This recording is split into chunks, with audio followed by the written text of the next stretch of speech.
আসসালামু আলাইকুম। আশা করি সবাই অনেক অনেক ভালো আছো। স্বাগতম জানাচ্ছি সবাইকে আমাদের আজকের লাইভ ক্লাসে। আমাদের আজকের লাইভ ক্লাসের বিষয়বস্তু হচ্ছে সাম্য ধ্রুবক, রাসায়নিক পরিবর্তন অধ্যায়ের প্রথম পত্রের চতুর্থ অধ্যায় সাম্য ধ্রুবক টপিকটা নিয়ে আমরা আলোচনা করব। আমরা আলোচনা করব রাসায়নিক পরিবর্তন অধ্যায়ের খুবই ইম্পর্ট্যান্ট, খুবই ভাইটাল একটা টপিক, রাসায়নিক পরিবর্তন অধ্যায়ের সাম্য ধ্রুবক টপিকটা নিয়ে। সাম্য ধ্রুবক জিনিসটা কি? সাম্য ধ্রুবক হচ্ছে সাম্যাবস্থার একটা ধ্রুবক। সাম্যাবস্থা কখন সৃষ্টি হয়? আমাদের একটা রাসায়নিক বিক্রিয়া এ থেকে বি হচ্ছে, একটা রাসায়নিক বিক্রিয়া এ থেকে বি হচ্ছে, এটা একটা উভমুখী বিক্রিয়া। কেমন? উভমুখী বিক্রিয়া। এই উভমুখী বিক্রিয়ার দুইটা পার্ট আছে, একটা হচ্ছে সম্মুখ দিক, এই যে এ থেকে বি হচ্ছে এটা হচ্ছে উভমুখী বিক্রিয়ার সম্মুখ দিক, বি থেকে যে উৎপন্ন হচ্ছে যে পশ্চাৎ, এটা হচ্ছে পশ্চাৎ দিক। এই সম্মুখ দিক আর পশ্চাৎ দিক উভয় বিক্রিয়ার, সম্মুখ দিক পশ্চাৎ দিক উভয় বিক্রিয়ার একটা রেট আছে। সম্মুখ বিক্রিয়ার হারকে বলা হয় RF, আর ফরওয়ার্ড আমরা বিক্রিয়ার হার আগে জেনেছি। তোমরা নিশ্চয়ই জানো বিক্রিয়ার হার বলে একটা টপিক আছে। একক সময়ে যে পরিমাণ রাসায়নিক বিক্রিয়া সংঘটিত হয় তাকে বিক্রিয়ার হার বলে। এই সম্মুখমুখী বিক্রিয়ার যে হার সেটাকে আর ফরওয়ার্ড বলে, এই পশ্চাৎমুখী বিক্রিয়ার যে হার সেটাকে আর ব্যাকওয়ার্ড বলে। ঠিক আছে? যদি আমাদের একটা উভমুখী বিক্রিয়ার সম্মুখমুখী বিক্রিয়ার হার আর ফরওয়ার্ড আর পশ্চাৎমুখী বিক্রিয়ার হার আর ব্যাকওয়ার্ড যদি পরস্পর সমান হয় তাহলে আমরা বলতে পারবো আমাদের বিক্রিয়াটা সাম্যাবস্থায় আছে। এই বিক্রিয়ার ক্ষেত্রে আমরা দেখতে পাচ্ছি এখানে সম্মুখমুখী বিক্রিয়ার হার RF, পশ্চাৎমুখী বিক্রিয়ার হার RB, RF equal to RB।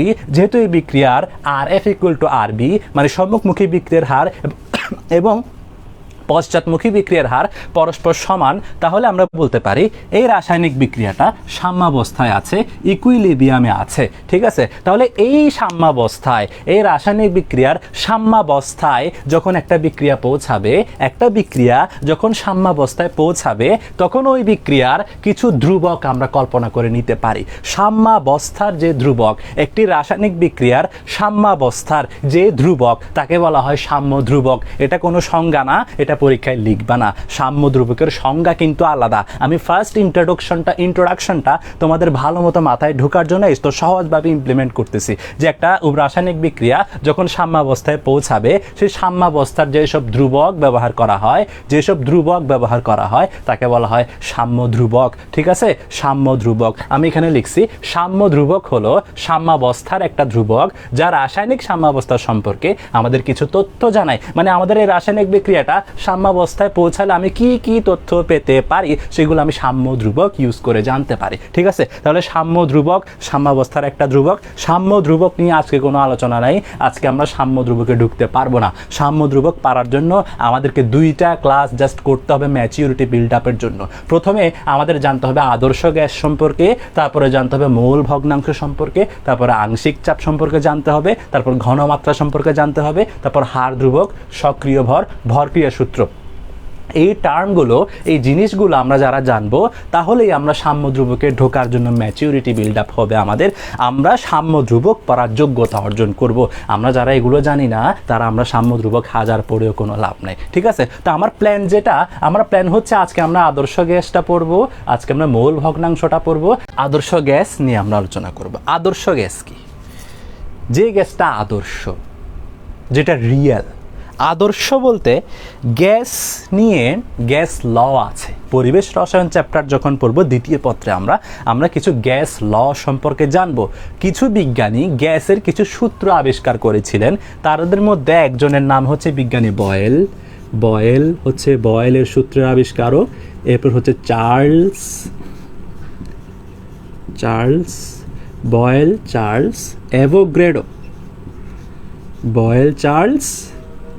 Avogadro. বিজ্ঞানী বয়েলের সূত্র আবিষ্কার করেন যেটা একটা গ্যাস ল, গ্যাস সূত্র। এরপর চার্লস একটা সূত্র আবিষ্কার করেন যেটা হচ্ছে চার্লসের সূত্র। এরপর হচ্ছে অ্যাভোগাড্রো একটা সূত্র আবিষ্কার করেন সেটা হচ্ছে অ্যাভোগাড্রোর সূত্র। এখন যদি প্রশ্ন করো স্যার বয়েলের সূত্রটা একটু বলেন, সেটাই অধ্যায়ের টপিক না। যখন যদি বলে চার্লসের সূত্রটা একটু বলেন, এটাই অধ্যায়ের টপিক না। অ্যাভোগাড্রোর সূত্র বলেন, এটাই অধ্যায়ের টপিক না। মনে করো বয়েলের একটা সূত্র আছে, অ্যাভোগাড্রোর একটা সূত্র আছে, চার্লসের একটা সূত্র আছে। তোমরা পরিবেশ রসায়ন যখন পড়বে তখন বয়েল, চার্লস, অ্যাভোগাড্রোর সূত্র নিয়ে বিস্তারিত জানবে। বয়েল চার্লস অ্যাভোগাড্রোর সূত্রগুলো যেসব গ্যাস প্রপারলি মেনে চলে তাদেরকে বলে আদর্শ গ্যাস। আমি কি বললাম? যেসব গ্যাস বয়েল চার্লস অ্যাভোগাড্রো এই 3 সূত্র যথাযথভাবে মেনে চলে তাদেরকে বলা হয় আদর্শ গ্যাস। তাহলে আদর্শ গ্যাসের সংজ্ঞা যদি আমরা দাঁড় করে দিতে চাই, আমরা কি বলবো? যেসব গ্যাস বয়েল চার্লস ও অ্যাভোগাড্রোর সূত্র মেনে চলে তাদেরকে আদর্শ গ্যাস বলে। বয়েল চার্লস অ্যাভোগাড্রোর সূত্র নিয়ে এখন বিস্তারিত জানতে হবে না, কারণ সামনের দিকে বয়েল চার্লস অ্যাভোগাড্রোর সূত্রের কোনো হাইয়েস্ট ইমপ্লিমেন্টেশন নাই। ঠিক আছে, পরিবেশ রসায়ন অধ্যায় যখন পড়ব প্রথম দ্বিতীয় পত্রের, তখন আমরা এই সূত্রগুলো নিয়ে বিস্তারিত আলোচনা করব। মনে করো বয়েলের সূত্রটা অ্যাকিউরেট একটা সূত্র, চার্লসের সূত্রটা অ্যাকিউরেট একটা সূত্র, অ্যাভোগাড্রোর সূত্রটা অ্যাকিউরেট একটা সূত্র। তাহলে যেসব গ্যাস বয়েল চার্লস অ্যাভোগাড্রোর সূত্র মেনে চলে তাদেরকে আদর্শ গ্যাস বলে। ঠিক আছে, আদর্শ গ্যাস বলে বাস্তবে কিন্তু আসলে কিছু নেই। বাস্তবে কিন্তু আসলে আদর্শ গ্যাস বলে কিছু নেই, মানে এমন কোনো গ্যাস নেই যেটা আদর্শ গ্যাস। কেন আদর্শ গ্যাস নয়? কেন পৃথিবীতে কোনো আদর্শ গ্যাস নেই? কারণ পৃথিবীতে 100% বিশুদ্ধ বলে কোনো জিনিস নেই। তোমরা ফিজিক্স সেকেন্ড পেপারে তাপগতিবিদ্যায় পড়বে যে কার্নোচক্র বা এন্ট্রপি বলে একটা কথা আছে, যে কি কোনো ইঞ্জিনের কর্মদক্ষতা 100% হতে পারে না। যদি আমি একটা জিনিসে 100% এফোর্ট দিই, আমি কখনো 100% আউটপুট পাবো না, কিছু শক্তি অপচয় হবে। ঠিক আছে, তো এখানে এমন কোনো গ্যাস নাই। বাস্তবে পৃথিবীতে এমন কোনো গ্যাস আমি পাবো না যেটা বয়েলের সূত্র পুরোপুরি মেনে চলে, চার্লসের সূত্র পুরোপুরি মেনে চলে, অ্যাভোগাড্রোর সূত্র পুরোপুরি মেনে চলে। ঠিক আছে, তাহলে বয়েল চার্লস অ্যাভোগাড্রোর সূত্র অ্যাকিউরেটলি মানে এমন কোনো গ্যাস পৃথিবীতে নাই, কারণ পৃথিবীতে 100% বিশুদ্ধ বলে কোনো জিনিস নাই। ঠিক আছে, যেহেতু পৃথিবীতে কোনো গ্যাস বয়েল চার্লস অ্যাভোগাড্রোর সূত্র অ্যাকিউরেটলি মানতে পারে না, তাহলে বলা যায় পৃথিবীর সকল গ্যাসই বাস্তব গ্যাস। ঠিক আছে, তবে আদর্শ গ্যাসটা আমরা ধরে নিতে হবে। এই আদর্শ গ্যাস সমীকরণের সাহায্যে আমরা অনেক ম্যাথমেটিক্যাল টার্ম এখানে আমরা সলভ করব। ঠিক আছে, আদর্শ গ্যাস হচ্ছে এমন একটা গ্যাস যে গ্যাসটা বয়েল চার্লস অ্যাভোগাড্রোর সূত্র সমর্থন করে। কিন্তু প্রকৃতিতে আদর্শ গ্যাস বলে কোনো গ্যাস নেই। আদর্শ গ্যাসের একটা সমীকরণ আছে, এটার প্রমাণটা এই অধ্যায়ের টপিক না, এটা এখন সত্য মনে করে তোমাদেরকে সামনের দিকে এগিয়ে যেতে হবে।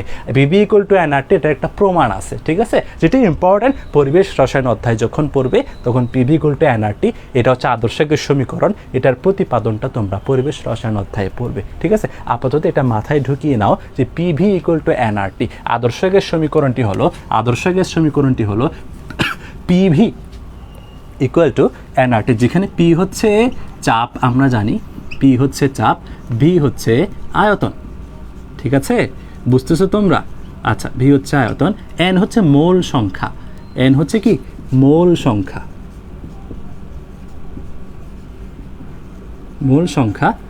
আর কি আর হচ্ছে সার্বজনীন গ্যাস ধ্রুবক বা মোলার গ্যাস ধ্রুবক, যার মান হচ্ছে 8.314 joule per kelvin per mole. ঠিক আছে, এরপর 0.02, এটা হচ্ছে লিটার অ্যাটমসফিয়ার এককে। আমি যদি এসআই এককে লিখতে চাই আর এর মান, এসআই এককে যদি আর এর মান লিখতে চাই, তাহলে আমাদের লিখতে হবে 8.314 জুল পার কেলভিন পার মোল। যদি আমি লিটার অ্যাটমসফিয়ার এককে লিখতে চাই, তাহলে আমার আদর্শ গ্যাসের মোলার গ্যাস ধ্রুবক হবে 0.082 litre atmosphere per kelvin per mole. ঠিক আছে, তাহলে আদর্শ গ্যাসটি হচ্ছে কেলভিন তাপমাত্রা। ঠিক আছে, এটা মাথায় ঢুকিয়ে রাখো যে আদর্শ গ্যাস হচ্ছে এমন একটা গ্যাস যেটা বয়েল চার্লস অ্যাভোগাড্রোর সূত্র সমর্থন করে, এবং আদর্শ গ্যাস সমীকরণ হলো পিভি ইকুয়াল টু এনআরটি। আমাদের পরীক্ষায় যদি প্রশ্ন আসে আদর্শ গ্যাস সমীকরণ কাকে বলে, তাহলে তোমরা বলবে পিভি ইকুয়াল টু এনআরটি, এই সমীকরণটিকে আদর্শ গ্যাস সমীকরণ বলে। আদর্শ গ্যাস নিয়ে তোমাদের কোনো কোয়েশ্চেন আশা করি নাই,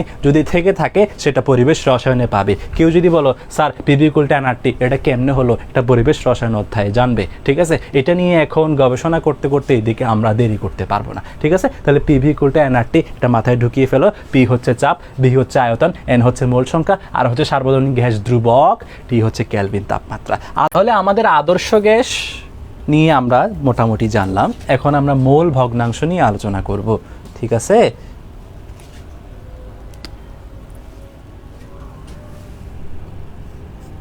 মোল ভগ্নাংশ।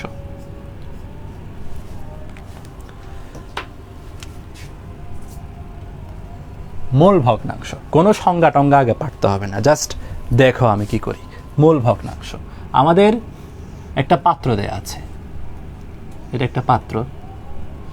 আমার লাল কালির লেখা কি ঠিকভাবে দেখা যায়? ঠিকভাবে কি দেখা যায়? আজকে আমি লাল কালি দিয়ে লিখতে হবে, কারণ আমার ব্ল্যাক মার্কার শেষ হয়ে গেছে। ঠিক আছে, আমার এখানে এ গ্যাস আছে, বি গ্যাস আছে, এ গ্যাস আছে n A mole, B gas আছে এন বি মোল। দেখো সবাই, তোমাদের সাথে আলোচনা করে আজকে আমরা একটা রুটিন ফিক্সড করব। ঠিক আছে, রুটিন ফিক্স করব। তো রুটিন তোমরাই জানাবে কোন দিন তোমরা ফ্রি আছো, আমাকে 5টা ক্লাস তোমরা দিবে। ঠিক আছে, ওকে।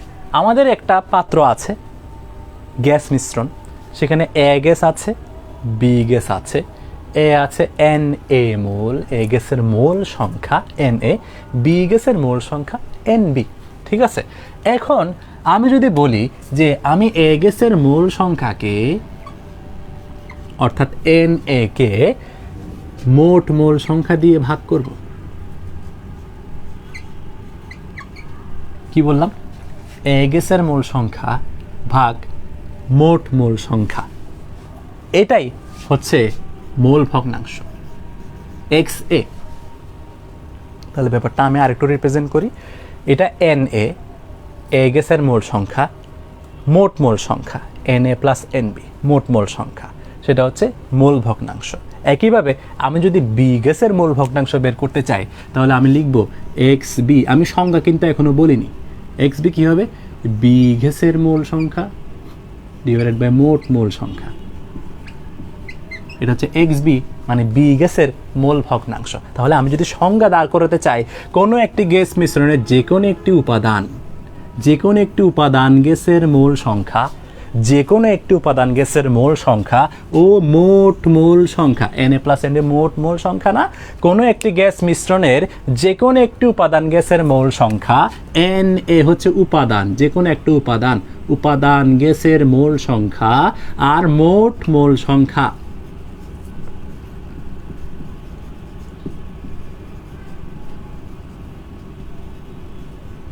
কোনো একটি গ্যাস মিশ্রণের যে কোনো একটি উপাদান গ্যাসের মোল সংখ্যা ও মোট মোল সংখ্যার অনুপাতকে মোল ভগ্নাংশ বলে। ঠিক আছে, বুঝছো? একইভাবে বি গ্যাসের মোল ভগ্নাংশ কি? কোনো একটি গ্যাস মিশ্রণের উপাদানের মোল সংখ্যা ডিভাইডেড বাই মোট মোল সংখ্যা। ঠিক আছে, তাহলে আমাকে যদি বলা হয় এই পাত্রে আরেকটা গ্যাস আছে, সেটা হচ্ছে সি, তাহলে সেটা হবে এনসি। তাহলে সি গ্যাসের মোল ভগ্নাংশ কী হবে? X C equal to n C divided by n A plus n B plus n C. তাহলে আমাকে যদি সংজ্ঞা দাঁড় করাতে হয়, আমি কি বলবো? কোনো একটি গ্যাস মিশ্রণের যে কোনো একটি উপাদানের মোল সংখ্যা ও মোট মোল সংখ্যার অনুপাতকে মোল ভগ্নাংশ বলে। সবাই আমার সাথে সাথে বলবে এবং খাতায় লিখবে, কোনো একটি গ্যাস মিশ্রণের যে কোনো একটি উপাদানের মোল সংখ্যা এবং মোট মোল সংখ্যা, যে কোনো একটি গ্যাস মিশ্রণের উপাদানের মোল সংখ্যা এবং মোট মোল সংখ্যা, উপাদানের মোল সংখ্যা এবং মোট মোল সংখ্যার অনুপাতকে মোল ভগ্নাংশ বলে। মোল ভগ্নাংশ কে বুঝছে একটু বলো আমাকে? মোল ভগ্নাংশ কে বুঝছে একটু বলো? কারণ মোল ভগ্নাংশ যদি আমরা না বুঝি, আমরা আংশিক চাপ বুঝবো না, ঘনমাত্রা বুঝবো না। মোল ভগ্নাংশ কি? উপাদানের মোল সংখ্যা এবং মোট মোল সংখ্যা, উপাদানের মোল সংখ্যা এবং মোট মোল সংখ্যার ভাগফল বা অনুপাত। এখন দেখো, আমরা একটা জিনিস আমরা বিল্ড আপ করতে পারি যে কোনো একটি গ্যাস মিশ্রণের সকল উপাদানের মোল ভগ্নাংশের সমষ্টি সবসময় 1 হয়। সকল উপাদানের, এগুলো খাতায় লিখতে হবে। আমার লেকচারটা যখন শেষ হবে, রেকর্ডেড ভার্সন করে শেষ করবা, এখন হালকা পাতলা খাতায় লিখে রাখো যে কোনো একটি গ্যাস মিশ্রণের প্রত্যেক উপাদানের মোল ভগ্নাংশের যোগফল সবসময় 1 হবে। অর্থাৎ আমাদের এখানে এ গ্যাসের মোল ভগ্নাংশ হচ্ছে এক্স এ, বি গ্যাসের মোল ভগ্নাংশ হচ্ছে x B, x A plus x B equal to 1। এটা কেমনে একটু দেখি। এক্স এ মানে কি? এক্স এ মানে হচ্ছে n A divided by n A plus n B. এই জিনিসটা লেখা যায় অবশ্যই, প্লাস এক্স বি কি? N B, n A plus n B. ঠিক আছে, আচ্ছা। তো ইকুয়াল টু যদি আমি করি, আমি 1 আনবো, 1 আনতে পারি। তাহলে আমি যদি যোগ করি, লসাগু করে n A plus n B, তাহলে এখানে এন এ থাকবে, এখানে প্লাস এন বি থাকবে।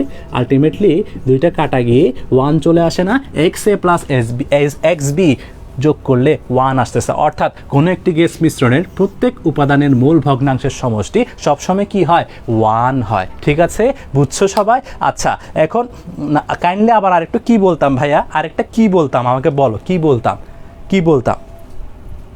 কোনটা মূল ভগ্নাংশ কাকে বলে বুঝো নাই? মূল ভগ্নাংশ কি, Na divided by Na plus Nb, যে কোনো একটা উপাদানের মোল সংখ্যা ডিভাইডেড বাই মোট মোল সংখ্যার যে অনুপাত সেটাই মূল ভগ্নাংশ। আর মূল ভগ্নাংশের যোগফল, দুইটি গ্যাসের মূল ভগ্নাংশের যোগফল কখনোই কি সবসময় 1 হবে। ঠিক আছে, ওকে ওকে। এখন আমরা একটা ম্যাথমেটিক্যাল টার্ম সলভ করব, করতে করতে আমরা শিখব। ঠিক আছে, আচ্ছা আচ্ছা, এগুলো তোমরা খাতায় নোট করবে, লিখবে।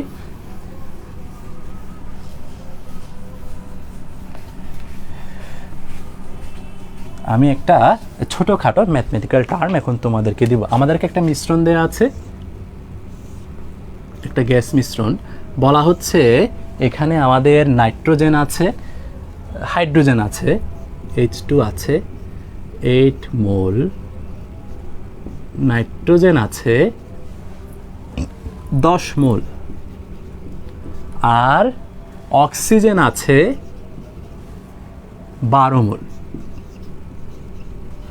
তাহলে আমাদেরকে বলল যে প্রত্যেক উপাদানের মোল ভগ্নাংশ বের করো।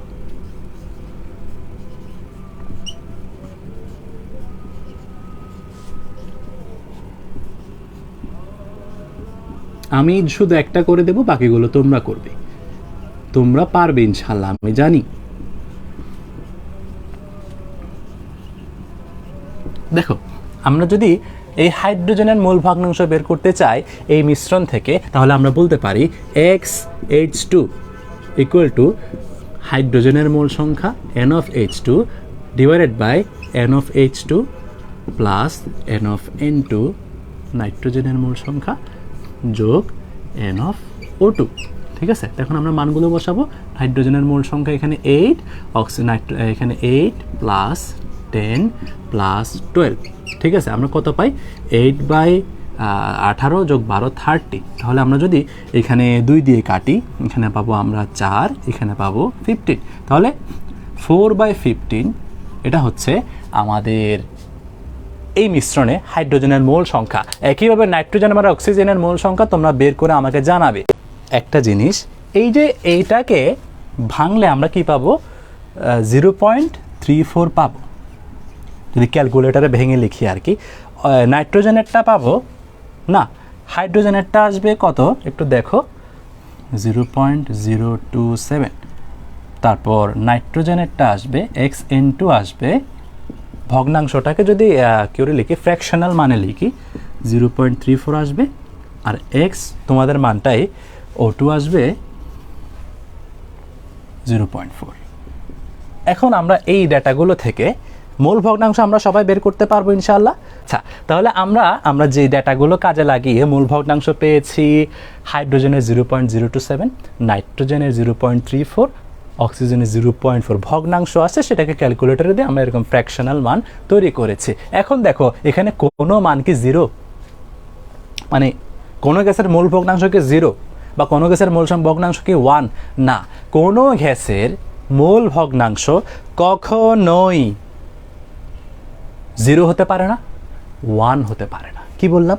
কোনো গ্যাসের মূল ভগ্নাংশ কখনোই 0 হতে পারে না, মূল ভগ্নাংশ কখনো 1 হতে পারে না। ঠিক আছে, মূল ভগ্নাংশ কখনো 0 হতে পারে না, মূল ভগ্নাংশ কখনো 1 হতে পারে না। ঠিক আছে, মূল ভগ্নাংশ 0 হতে পারে না কেন? দেখো A আছে Na মোল, B আছে Nb মোল। তাহলে A গ্যাসের মূল ভগ্নাংশ XA ইকুয়াল টু যদি 0 হয়, 0 হতে পারে না। আমরা কি বললাম? কোনো একটি গ্যাসের মূল ভগ্নাংশ কখনো 0 হতে পারে না, 1 হতে পারে না। কখনো 0 হতে পারে না সেটা একটু দেখাই। যদি A গ্যাসের মূল ভগ্নাংশ 0 হয়, তাহলে আমরা কি পাই? Na divided by Na plus Nb equal to 0, বা Na equal to 0। Na equal to 0 এটা আমাকে কি ইন্ডিকেট করে? যে আমার এই গ্যাস মিশ্রণে কোনো Na নাই, এই গ্যাসটাই নেই। আচ্ছা, এটা কি কখনো সম্ভব যে আমার এই গ্যাস মিশ্রণে যদি Na না থাকে তাহলে আমি মূল ভগ্নাংশ বের করব কার? বুঝছো? যদি কোনো একটি গ্যাসের মূল ভগ্নাংশ 0 হয়, তাহলে যে কোনো একটি উপাদানের মূল সংখ্যা 0 হয়, যেটা কখনো সম্ভব নয়। একইভাবে কোনো একটি গ্যাসের মূল ভগ্নাংশ 1 হওয়া সম্ভব নয়। দেখো, যদি আমাদের এক্স বি গ্যাসের মূল ভগ্নাংশ 1 হয়, তাহলে আমরা কি পাই?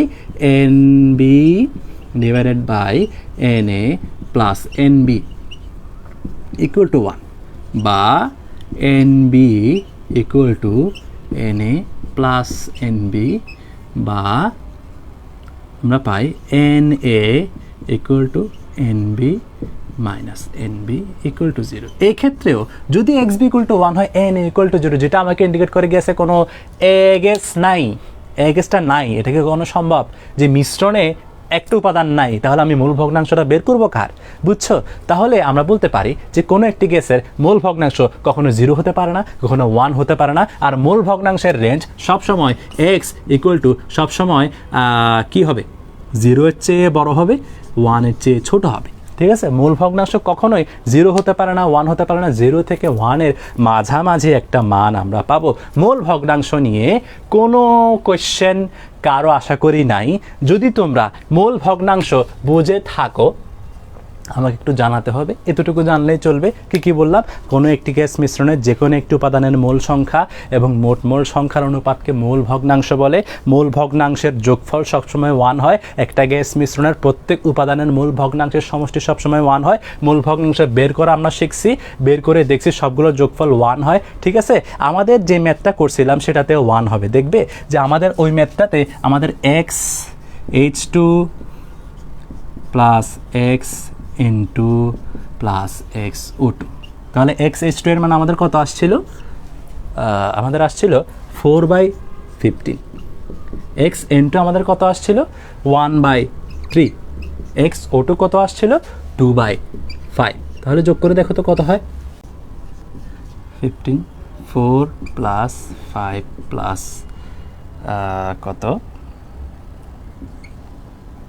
তাহলে কত আসবে? 15/15 ইকুয়াল টু 1। ঠিক আছে? দেখছো, সবগুলো মূল ভগ্নাংশ যোগ করে আমরা 1 পাচ্ছি। আমাদের ম্যাথটার ক্ষেত্রে এটা প্রুভড। আলটিমেটলি আমরা প্রমাণ করেও দেখছি মূল ভগ্নাংশের যোগফল সবসময় 1 হয়। কোনো গ্যাসের মূল ভগ্নাংশ কখনো 0 হতে পারে না, কখনো 1 হতে পারে না। সবাই বুঝছো মূল ভগ্নাংশ? সবাই